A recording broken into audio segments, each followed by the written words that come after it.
बिस्मिल्लाहिर्रहमानिर्रहीम। नाज़रीन अस्सलाम वालेकुम, मैं हूँ इमरान नसीम। नाज़रीन आज 10 नवंबर है, दिन है पीर का और साल 2025। पिछले चंद घंटों में 27वीं आईनी तरमीम को लेके जो चंद बड़ी अहम डेवलपमेंट्स हुई हैं उनकी डिटेल इस वीडियो लॉग में आपके साथ हम शेयर करेंगे। ख़ास तौर पे हुकूमत की जानिब से chief justice of Pakistan justice Yahya Afridi को क्या पेशकश की गई और उस पेशकश को जस्टिस याहिया अफरीदी की जानिब से क्यों ठुकरा दिया गया, उस पेशकश को क्यों एक्सेप्ट करने से इनकार कर दिया गया। एक तो ये बड़ी खबर, इसकी तफसीलात आपकी खिदमत में पेश करेंगे और दूसरा हम बात करेंगे जो जस्टिस मंसूर अली शाह की जानिब से चीफ जस्टिस को ख़त लिखा गया है। इस ख़त पे जस्टिस मंसूर अली शाह के लिए जो एक बड़ा झटका है, इस खबर की डिटेल भी आगे चल के आपकी खिदमत में हम पेश करेंगे। लेकिन प्रोग्राम का आगाज़ करने से पहले एक तो आपसे दरख्वास्त करेंगे कि चैनल को सब्सक्राइब कर लें, बेल आइकॉन का बटन प्रेस करें, वीडियो पसंद आए तो लाइक और शेयर ज़रूर कीजिएगा। लेकिन आगाज़ में, वीडियो लॉग के आगाज़ में 27वीं आईनी तरमीम से जुड़ी जो पार्लिमान की साइट पर डेवलपमेंट्स हो रही हैं उनकी मुख्तसर सी डिटेल आपकी खिदमत में पेश करेंगे। नाज़रीन 64 वोट चाहिए थे हुकूमत को 27वीं आईनी तरमीम के प्रपोजल की तजावीज़ की सेनेट के ऐवान से मंजूरी लेने के लिए, लेकिन ऐन मौके पे इरफान सदीकी साहब और जो बलूचिस्तान नेशनल पार्टी के जो रुकन हैं बलीदी साहब, उन्होंने वोट देने से इनकार कर दिया। सदीकी साहब बीमार हो गए, बलीदी साहब ने, उनकी जमात ने इस तरमीम में हुकूमत को सपोर्ट और वोट देने से इनकार कर दिया। इस वक्त नाज़रीन सेनेट के ऐवान में जब मैं प्रोग्राम रिकॉर्ड कर रहा हूँ, 27वीं आईनी तरमीम की शिकों पर शिकवार यानी एक एक करके मंजूरी का अमल जारी है और इस मंजूरी के अमल में दो सेनेटर, एक मौलाना फजल रहमान साहब की जमात से हैं अहमद खान, और एक सेनेटर जिनका ताल्लुक पाकिस्तान तहरीक इंसाफ से है सैफुल्ला अबड़ो, वो इन तरमीम के हक में वोट कर रहे हैं। इन तरमीम के हक में अपना जो राइट ऑफ वोट है उसको एक्सरसाइज कर रहे हैं। यानी हुकूमत के पास नंबर गेम का कोई मसला पैदा नहीं हुआ। अगर दो वोट कम पड़े थे तो मौलाना साहब की जमात के और तहरीक इंसाफ की जमात के जो लोग हैं वो इस तरमीम को जो है सपोर्ट कर रहे हैं। अपोजिशन जिनकी जानिब से ऐलान किया गया था कि हम इस तरमीम के प्रोसेस को आसानी के साथ आगे बढ़ने नहीं देंगे, हम हुकूमत को टफ टाइम देंगे, आज अपोजिशन ने यू टर्न लिया है। अपोजिशन ने इस वोटिंग के प्रोसेस का बायकॉट किया है, एहतजाज रिकॉर्ड करवाया है। लेकिन वोटिंग के अमल में अपोजिशन की जमातें, चाहे अचकजई साहब हैं, चाहे पीटीआई है, चाहे एमडब्ल्यूएम है, जमातों ने, इन अपोजिशन की जमातों ने बायकॉट किया है। एमकेएम का जो प्रपोजल था लोकल गवर्नमेंट्स के हवाले से, उसको एक्सेप्ट कर लिया गया है कि लोकल गवर्नमेंट जब तश्कील पाएंगी वो अपनी मियाद मुकम्मल करेंगी। लोकल गवर्नमेंट की मियाद 5 साल होगी और 5 साल की मियाद मुकम्मल होने से पहले लोकल गवर्नमेंट को ख़त्म नहीं किया जाएगा। जो हाई कोर्ट के जजेस का तबादले का मामला है उसमें यह तरमीम की गई है कि अगर कोई जज एक हाई कोर्ट से दूसरी हाई कोर्ट में जाने से इनकार करता है तो फौरी तौर पे वो रिटायर्ड तस्वर नहीं होगा, बल्कि उन जज साहब का जो मामला है जो ट्रांसफ़र से इनकार करेंगे, ट्रांसफ़र को एक्सेप्ट नहीं करेंगे, उनका मामला सुप्रीम जुडिशल काउंसिल को भिजवा दिया जाएगा। सुप्रीम जुडिशल काउंसिल उन जज साहब से उनकी इनकारी की तबादले की ऑफर को एक्सेप्ट ना करने की वजूहात पूछेंगे। चीफ इलेक्शन कमिश्नर की तैनाती के मामले पे हुकूमती इत्तेहादी जमातों में मामला तय नहीं पाए तो ये प्रपोजल निकाल दिया गया है 27वीं आईनी तरमीम से। और सबसे अहम खबर जो प्रोपेगेंडा किया गया कि सुप्रीम कोर्ट ऑफ पाकिस्तान नहीं रहेगी तो सुप्रीम कोर्ट ऑफ पाकिस्तान रहेगी। सुप्रीम कोर्ट का नाम सिर्फ सुप्रीम कोर्ट नहीं होगा बल्कि सुप्रीम कोर्ट ऑफ पाकिस्तान होगा, chief justice of Pakistan supreme court होगा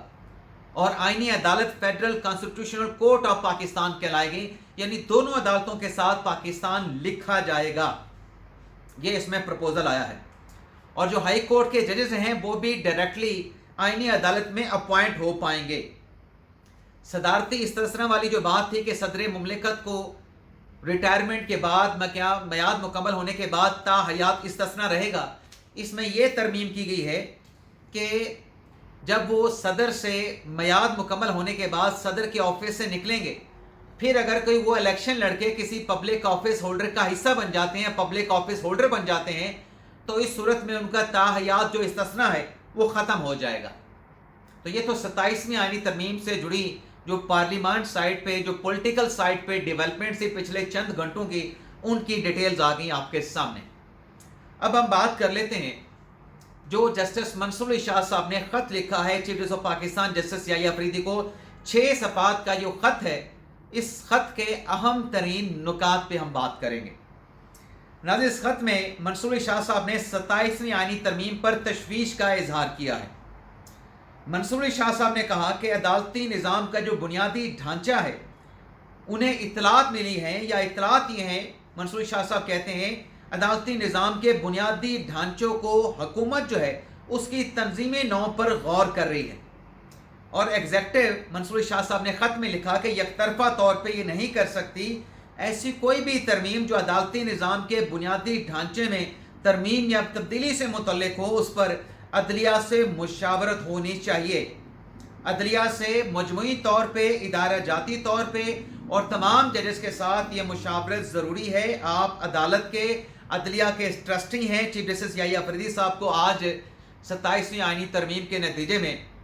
मतलब ख़बर ये जो मैं आपके साथ डिस्कस कर रहा हूँ, जो बात मैं आपसे कहने जा रहा हूँ कि 27वीं आईनी तरमीम ने मंसूर इरशाद साहब से ये मनवा लिया है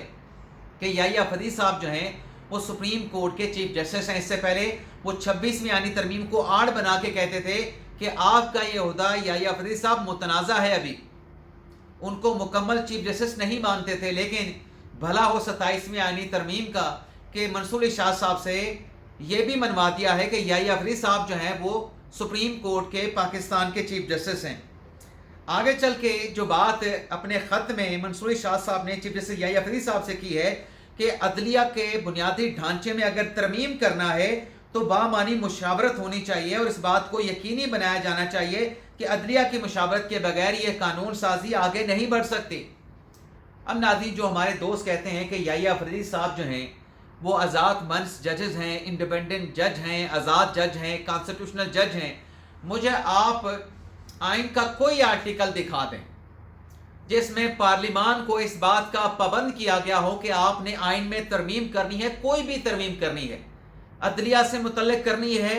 या किसी और सब्जेक्ट से मुतल्लिक आपने करनी है, वो तरमीम करने से पहले आप सुप्रीम कोर्ट के जजेस के साथ, आप हाई कोर्ट के जजेस के साथ मुशावरत करेंगे। इसकी कोई एक मिसाल, कोई आप आर्टिकल मुझे आइन का बता दें तो जो चोर की सज़ा वो मेरी सज़ा। और इस बात का एतराफ़ खुद मंसूर इरशाद साहब ने लेटर में भी कर लिया है कि किसी आर्टिकल की उन्होंने भी निशानदेही नहीं की है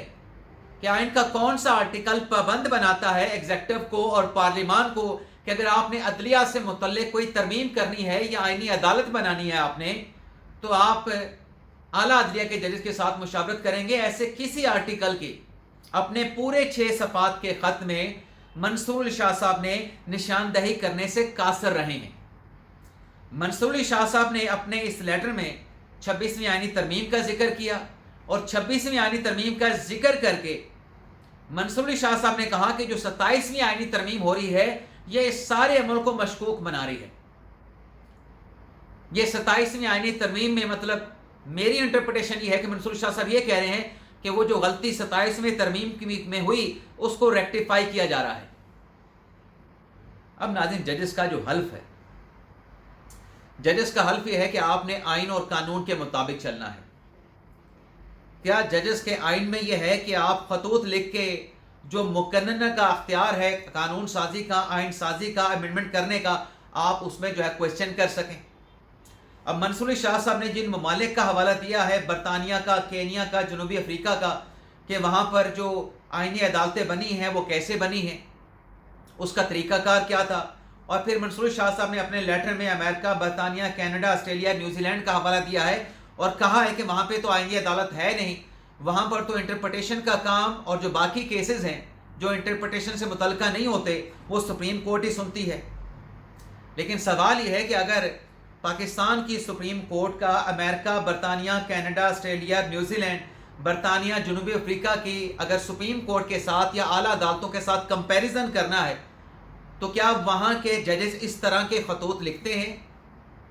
کیا وہاں کے ججز جوڈیشل ایکٹیویزم کی آڑ میں جو ایگزیکٹو ہے اس کا جینا دو بھر کرتے ہیں؟ کیا وہاں کی عدلیہ سپریم کورٹ ہے چاہے کانسٹیٹیوشنل کورٹ ہے، کیا وہ سو موٹو کی آڑ میں آرٹیکل 184(3) کی آڑ میں اپنے پرائم منسٹرز کو، اپنی حکومتوں کو یا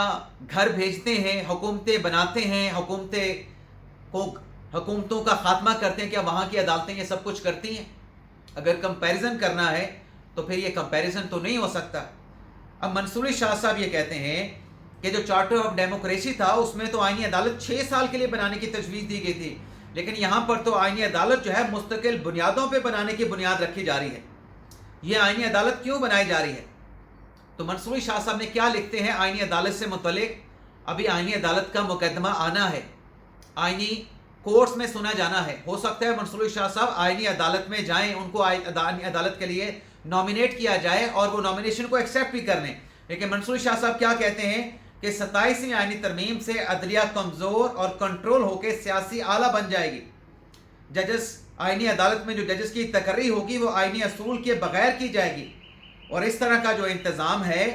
اس سے عدالتی عمل میں ہیرا پھیری کی دعوت دیتا ہے اس طرح کا انتظام۔ اور منصور شاہ صاحب کہتے ہیں کہ آئینی عدالت جو ہے جو اس طریقے سے تخلیق کی جائے گی، بنائی جائے گی، وہ آزاد نہیں ہو سکتی، اور اس آئینی عدالت کے ذریعے سیاسی مفادات کو پورا کیا جائے گا، جمہوریت کو نقصان پہنچے گا، عدلیہ کی آزادی اور ججز کا جو استحقاق ہے، عدلیہ کی آزادی ججز کا استحقاق نہیں ہے، بلکہ عدلیہ کی آزادی ثوابدیدی اختیارات کے خلاف عوام کو تحفظ فراہم کرتی ہے۔ تو اس خط میں منصور علی شاہ صاحب نے یا فرید صاحب سے یہ کہا ہے کہ آپ فل کورٹ کا اجلاس بلائیں، پیشگی مشاورت کے بغیر ایسی کوئی ترمیم تو پارلیمنٹ میں انٹروڈیوس بھی نہیں ہو سکتی۔ تو منصور علی شاہ صاحب کہتے ہیں کہ آپ فل کورٹ کا اجلاس بلائیں، ججز کا کنونشن آپ کو بلانا چاہیے، آپ اعلیٰ عدالت کے گارڈین ہیں، قیادت آپ کے سپرد ہے، تو اس کا تحفظ کرنا سپریم کورٹ کی ساکھ کا، وقار کا، کانسٹیٹیوشنل آرڈر کا، اس پر آپ کی دور اندیشی اور آپ کا جو عزم ہے اس کا آپ نے فیصلہ کرنا ہے، آپ نے تحفظ کرنا ہے کانسٹیٹیوشنل آرڈر کا، سپریم کورٹ کی ساکھ اور وقار کا۔ اب ناظرین، آج یا فریدی صاحب کو جو خط منصور علی شاہ صاحب لکھ رہے ہیں، مجھے یاد آتا ہے کہ اس خط نے قاضی فائصہ صاحب کو سرخرو کر دیا ہے، جو چیف جسٹس ہوتے ہوئے ہر معاملے پہ، جب طارق مسعود صاحب سینئر پیونی جج تھے اور جب منصور علی شاہ صاحب سینئر پیونی جج بنے، ہر معاملے میں ان کو ساتھ لے کے جاتے تھے، ساتھ لے کے چلتے تھے، ان کی مشاورت کے بغیر کوئی کام نہیں ہوتا تھا۔ جو 26ویں آئینی ترمیم کا پرپوزل حکومت کا تھا، آپ مجھ سے زیادہ بہتر جانتے ہیں کہ جب وزیر قانون اٹارنی جنرل وہ پرپوزل لے کے چیف جسٹس کے پاس آئے تھے کہ ہم یہ جوڈیشری سے متعلق ترمیم 26ویں ترمیم کے ذریعے کرنے جا رہے ہیں، تو قاضی فائصہ صاحب نے منصور علی شاہ صاحب کو ساتھ بٹھا لیا تھا کہ مجھے تو ایکسٹینشن نہیں چاہیے، اگلا چیف جسٹس منصور علی شاہ ہے، اس کو بھی مشاورت میں شامل کرتے ہیں، کیونکہ پھر ترمیم تو آئندہ آنے والے چیف جسٹس سے متعلقہ ہوگی، میں نے تو چلے جانا ہے۔ تو اس ترمیم کے بعد جو کچھ منصور علی شاہ صاحب نے معذرت کے ساتھ جان کی امان پاتے ہوئے جو کیا مخصوص نشستوں کے کیس میں، وہ آپ کے سامنے ہے۔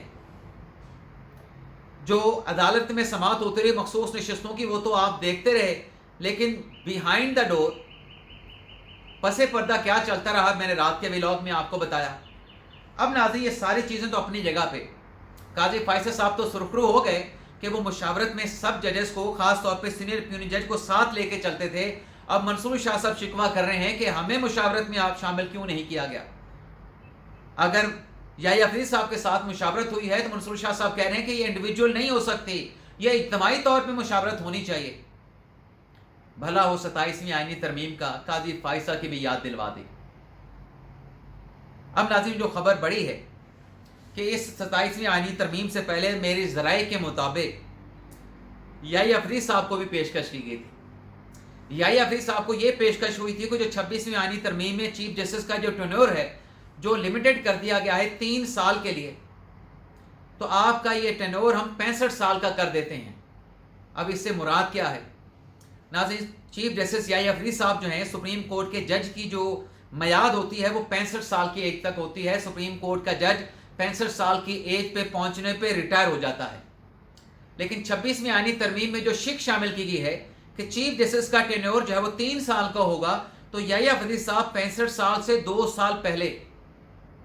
سپریم کورٹ کے جج اور سپریم کورٹ کے چیف جسٹس کی حیثیت سے ریٹائر ہو جائیں گے۔ تو آفر یہ آئی تھی ڈائریکٹلی انڈائریکٹلی ذرائع کے مطابق، یحییٰ فریدی صاحب سے پوچھا گیا تھا کہ ہم اس کو 65 سال کر دیں، آپ پھر 2 سال مزید سپریم کورٹ کے چیف جسٹس رہیں گے۔ تو یحییٰ فریدی صاحب نے آفر ایکسیپٹ کرنے سے انکار کر دیا کہ جو 3 سال کا ٹینور ہے بس میرے لیے وہی کافی ہے، میں اپنا 3 سال کا ٹینور پورا کرنے کے بعد گھر چلا جاؤں گا، اسے آپ 65 سال نہ کریں۔ تو ایک بڑی پیشکش حکومت کی ڈائریکٹ آئی یا انڈائریکٹ آئی، اس پیشکش کو ماننے سے، ایکسیپٹ کرنے سے یحییٰ فریدی صاحب نے انکار کر دیا ہے کہ میں 65 سال تک نہیں، جو 3 سال کی میعاد کے مطابق میرا جو مدت ملازمت بنے گی میرے لیے وہی کافی ہے۔ اجازت چاہتے ہیں ناظرین، اللہ حافظ۔